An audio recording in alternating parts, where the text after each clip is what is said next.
Hai semuanya, gimana kabar kalian? Semoga selalu dalam keadaan baik. Jadi selamat pagi, selamat berakhir pekan. Hari ini tanggal 11 Desember.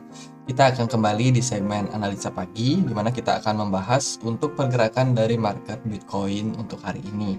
Teman-teman, hari ini masih dalam suasana weekend, hari Minggu.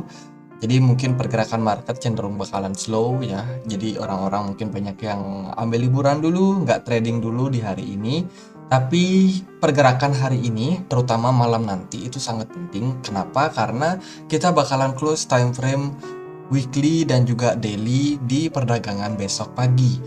Ini adalah pergerakan hari ini sangat-sangat menentukan kemana Bitcoin bakalan mengarah teman-teman. Karena di minggu depan di tanggal 15, which is itu 4 hari lagi ya. 4 hari lagi kita bakalan dapat keputusan dari Jerome Powell tentang kenaikan suku bunga Amerika Serikat. Jadi itu sangat penting, teman-teman. By the way, dari kalender ekonomi hari ini nggak ada event, tapi besok kita akan ada event, yaitu tentang PDB untuk Inggris, wilayah Inggris. Nah, kita bisa lihat perkiraannya sekarang udah min 2%, min 0,2%. Artinya adalah Inggris berpeluang untuk masuk zona resesi. Kalau di kuartal keempat bulan Desember nanti atau kuartal keempat 2022 ini minus, kemudian diikuti dengan kuartal pertama di tahun 2023 minus, nah itu udah hampir pasti Inggris bakalan masuk ke jurang resesi. Kita sudah tahu ya beberapa news memang di Inggris sendiri itu ekonominya cenderung buruk ya. Semenjak Inggris memang keluar dari Uni Eropa, saat ini kondisi Inggris sangat-sangat terpuruk. Pound sterling pun sangat terpuruk, teman-teman. Selain itu kita juga dapat data tentang produksi manufaktur untuk zona Inggris. Tapi dari Amerika Serikat tidak terlalu ada news yang gimana-gimana. News yang membuat market sangat volatile itu hanya ada dari Inggris. Mungkin pergerakan market akan kembali ke mekanisme terhadap pergerakan daripada dolar, teman-teman. Kalau kita lihat dari data ini, kalau andai kata pound sterling memang bakalan turun karena PDB mereka menurun, ini mungkin membuat dolar itu lebih kuat, teman-teman. Mungkin ya, membuat dolar kuat berarti akan ada aset lain yang kena imbasnya. Contohnya saham Amerika dan juga Bitcoin. Itu mungkin akan berpeluang kena imbasnya dari penguatan dolar. Jadi kita harus tetap berhati-hati. Dari segi news sendiri, hari ini nggak terlalu banyak news ya. So far, berita atau pemberitaan masih lebih banyak kepada news-news yang mungkin nggak akan men-trigger market untuk bergerak. Paling yang penting itu ada ini Binance and Crypto.com. Kemarin kita udah bahas, itu mengeluarkan proof of reserve audit mereka, kemudian cerita tentang kelanjutan dari SBF ya, masih menjadi perbincangan dan ya nggak terlalu banyak sih. Oh ya, ekonomi Inggris itu digadang-gadang akan mengalami tren penurunan yang sangat signifikan. Sementara di China sendiri itu dikabarkan sudah mulai ada pemulihan ekonomi, teman-teman. Mungkin China akan segera pulih, sementara Indonesia mungkin akan mengikuti China ya, karena China adalah ekonomi terbesar di Indonesia. Jadi market saham Indonesia kemungkinan bakalan kena trigger juga setelah downtrend yang terjadi beberapa hari terakhir.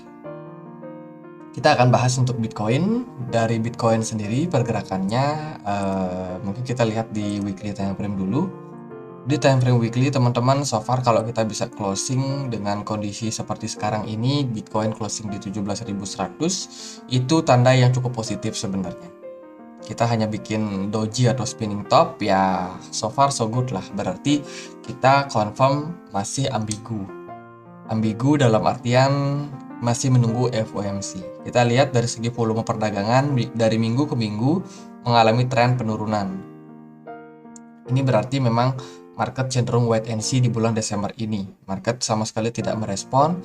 Lebih baik mereka pasang posisi tanpa posisi ya, pasang tanpa posisi. Jadi mereka nggak pasang short, mereka nggak pasang long. Mereka menunggu keputusan dari The Federal Reserve mau naikin berapa persen. Kalau mereka naikin agresif 75 basis point, siap-siap market bakalan kena dampaknya. Bisa jadi market drop, teman-teman. Tapi kalau dia benar-benar dovish, ya nggak terlalu agresif lah, naikin cuma 50 basis point atau bahkan hanya 25 basis point. Nah, itu market pasti hijau, teman-teman. Saya yakin market pasti hijau. Tapi kalau dalam kondisi sekarang, sepertinya ya market pada wait and see dulu. Oke, skenario berbeda. Kalau skenarionya buruk, maka Bitcoin closing time frame daily itu harus closing mungkin di kisaran 17 ribuan atau mungkin di bawahnya sampai 17.600. Itu udah tanda-tanda buruk ya. Jadi kalau Bitcoin closing di bawah dari 17.000 sampai 16.600 itu adalah tanda yang negatif buat market. Tapi kalau dia closing bisa di 17.100, nah itu masih bisa dibilang ambigu, ya nggak bagus-bagus amat karena kita masih digantung. Tapi kalau andai kata kita bisa closing di kisaran 17.400, itu tanda positif, teman. Jadi itu untuk time frame weekly. Kalau di time frame daily-nya kemarin kita kan koreksi nih, koreksi kecil-kecilan aja. So far kalau dari candle ini sebenarnya cenderung positif ya. Cuman kita nggak tahu kita bakalan closing di mana untuk hari ini. Let's say kita closingnya di bawah sini di 17.150, itu tandanya mungkin masih berpeluang untuk mengalami koreksi lanjutan di hari berikutnya, yaitu di hari Senin ataupun di hari Selasa juga, itu kemungkinannya. Jadi pergerakan flat di sini, ini Bitcoin masih bergerak flat sebenarnya. Kita harus mewaspadai ada banyak akumulasi atau distribusi yang bisa terjadi. Artinya adalah ketika FOMC itu akan sangat-sangat menentukan market, teman-teman. Entah kalau keputusannya memang menguntungkan Bitcoin, the Fed nggak agresif, bisa aja ngepump sangat tinggi. Mungkin kalau jelek bisa aja down sangat dalam. Jadi hati-hati buat teman-teman yang masih pegang barang, terutama yang di market futures, takutnya teman-teman kena liquid. Kalau margin kalian ya agak banyak, itu hati-hati, ingat pasang stop loss. Dan juga leverage kalau bisa disesuaikan, ya disesuaikan lah teman-teman, jangan terlalu agresif dengan leverage besar. Dari pergerakan ya gitu aja, so far masih kelihatan cukup ya bagus lah kalau kita lihat di time frame daily-nya. Tapi di time frame 4 jam di perdagangan kemarin masih ada smart money yang berdagang. Kita bisa lihat dari chart Loken bagaimana pergerakan Bitcoin sebenarnya nggak naik-naik amat, tapi dari segi smart money still in the market. Market maker smart money dia masih berada di market, teman-teman. Dia belum meninggalkan Bitcoin di perdagangan kemarin. Artinya ada possibility nih mereka lagi pada serok barang.